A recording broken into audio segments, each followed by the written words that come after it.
الشيطان الرجيم بسم الله الرحمن الرحيم وَلَقَدْ خَلَقْنَا الْإِنسَانَ مِنْ سُلَالَةٍ مِنْ طِينٍ۔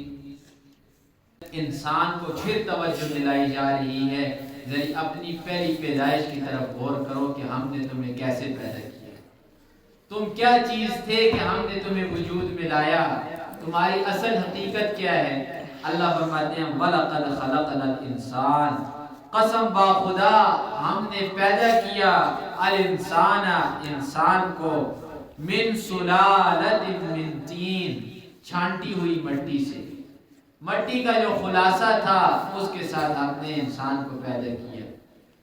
حضرت جبرائیل علیہ السلام نے پوری دنیا سے تمام کی تمام زمین سے مٹی چن کے لائی، مٹھی بھر بھر کے ساری مٹیوں کی لائی تمام کی تمام جگہ۔ اس کے بعد اسی طرح مختلف قسم کے پانی لائے، ان دونوں کا گارا بنایا، پھر اس سے حضرت آدم علیہ السلام کا خمیر تیار کیا گیا۔ آج یہی وجہ ہے کہ تمام انسانوں کی شکلیں مختلف، رنگ مختلف، طبیعتیں مختلف، زبانیں مختلف۔ وجہ کیا ہے؟ پیچھے مٹیاں بھی ہم ساروں کی کیا تھی؟ مختلف تھی۔ اللہ نے فرمایا کہ ان ساری کی ساری مٹیوں کا خلاصہ جو تھا اس کے ساتھ یہ انسان ہم نے تجھے پیدا کیا۔ ثم جعلناہ، پہلی جو تخلیق تھی وہ آدم علیہ السلام کی تھی مٹی کے ساتھ۔ اس کے بعد جو انسانوں کی تخلیق ہوئی، نسل آدم کی، آدم علیہ السلام کی جو آگے نسل چلی، وہ آپ سب کو پتہ ہے کہ وہ ایک قطرے پانی کے ساتھ اس کی تخلیق ہوتی ہے، اس کا بیان ہے۔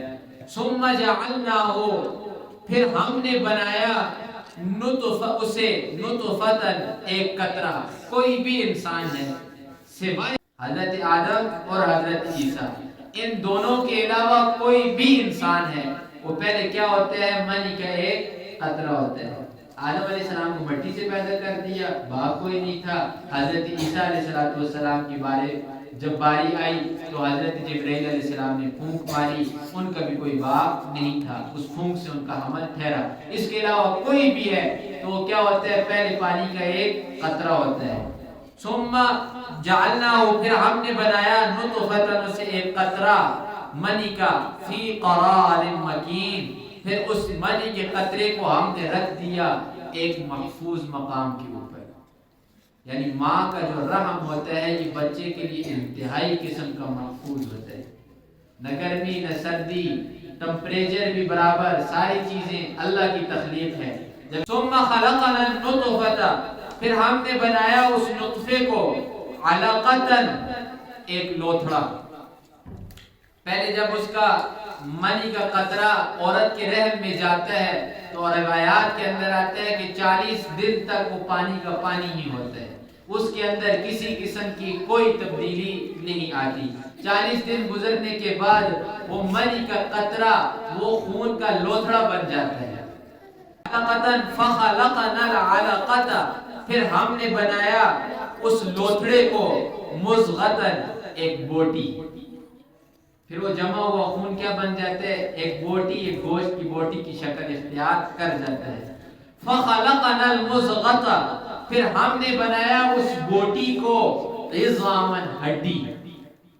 پہلے پانی سے خون سے بوٹی، بوٹی سے پھر ہڈی، ہڈی کے بعد اللہ فرماتے ہیں فَكَسَوْنَا الْعِظَامَ، پھر ہم نے ان ہڈیوں کو پہنایا لحمن، گوشت۔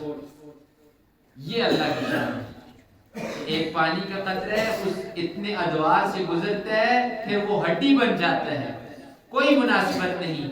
آپ جتنا بھی پانی کو باہر چھوڑ دیں کبھی بھی وہ ہڈی نہیں بنے گی۔ ہڈی تو دور کی چیز، وہ پانی خون بھی کبھی نہیں بنے گا، خراب ہو جائے گا، خون بھی کبھی نہیں بنے گا۔ لیکن اللہ کی شان دیکھیے، وہ پانی کیا بن رہی ہے؟ ہڈی بن رہی ہے۔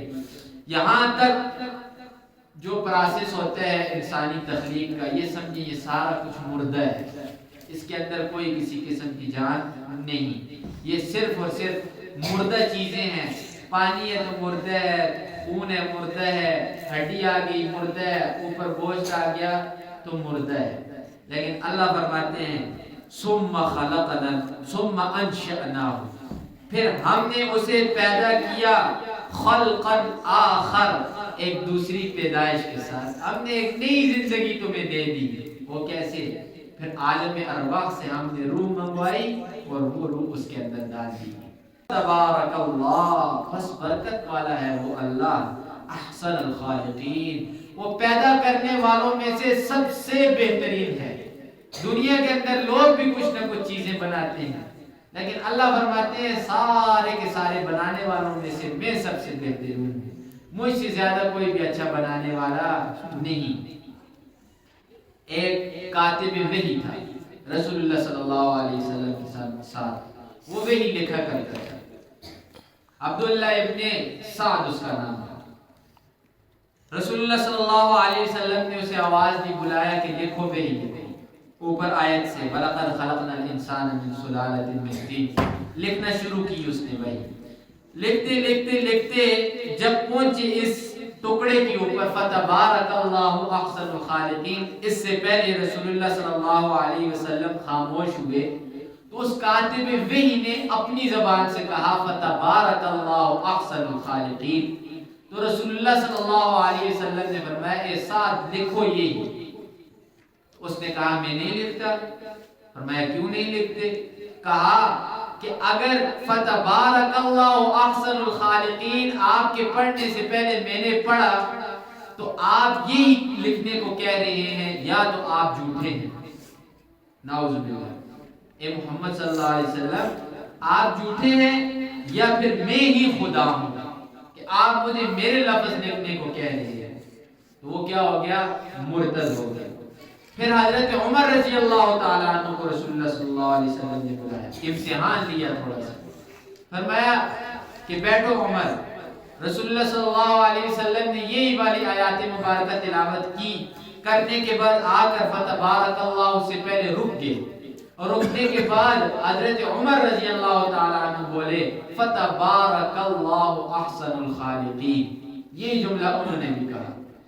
تو رسول اللہ صلی اللہ علیہ وسلم نے ساری بات بتائی حضرت عمر کو کہ پہلے وہ آیا تھا مرتد ہو گیا، اس نے کہا کہ یہ میرے جملے ہیں میں انہیں کیوں لکھوں، یا تو محمد جھوٹے ہیں یا میں ہی خدا ہوں، لیکن تو نے کیا کیا، یہ کلمے پڑھے، اب تیرا کیا کہنا ہے؟ تو حضرت عمر رضی اللہ تعالیٰ عنہ فرمانے لگے الحمدللہ الذی وافقنی ربی، تمام کی تمام تعریفیں اس پروردگار کے لیے ہیں جس نے مجھ عمر کی بات کو اپنی بات کے ساتھ ملا لیا، یعنی موافقت کر دی۔ یہ ہے یذل بہ کثیرا ویہدی بہ کثیرا، یہی قرآن ہے جس قرآن کے ساتھ بعض لوگوں کو اللہ گمراہ کر دیتے ہیں اور بعض لوگوں کو اللہ کیا کرتے ہیں، ہدایت دیتے ہیں۔ وہی کاتب وحی تھا کہ جو قرآن لکھتا تھا وہ کیا ہو گیا؟ مرتد ہو گیا۔ وہی حضرت عمر نے جو قرآن نہیں لکھتے تھے لیکن کیا کہا کہ اللہ ہی ہے کہ جس نے میری بات کو اپنی بات کے ساتھ ملا لیا۔ ثم انکم بعد ذلک، اب قیامت کا بیان ہے۔ یہ ساری کی ساری جو اوپر بات اللہ نے کی، اس کی وجہ کیا تھی؟ نیچے قیامت کی بات لانی تھی اللہ نے۔